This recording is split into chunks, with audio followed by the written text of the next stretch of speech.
ஆசியாவை ஏன் இத்தனை புயல்கள் தாக்குகின்றன? ஏன் அவற்றின் வீரியம் அதிகமாகிறது? ஒரு சிறு அலசல். ஆசியா 3 வெப்பக்கடல்களின் நடுவே உள்ளது. இந்தியப் பெருங்கடல், வங்காள விரிகுடா மற்றும் பசிபிக். வெப்பமான நீர் என்றால் அது புயலுக்கு நேரடி எரிபொருள்.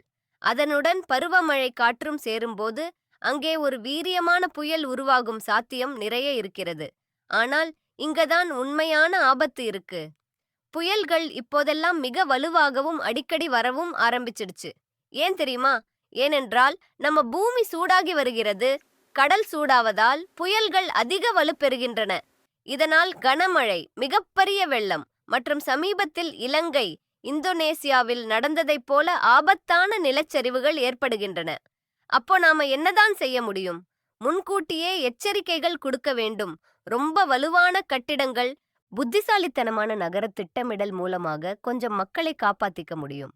அதுக்கும் மேல முக்கியம் காலநிலை மாற்றத்தை எதிர்த்து போராடுவது. இருந்தும் இயற்கையை நம்மால் தடுக்க முடியாது. ஆனால் அவை பேரழிவுகளாக மாறுவதை நம்மால் கண்டிப்பாக தடுக்க முடியும்.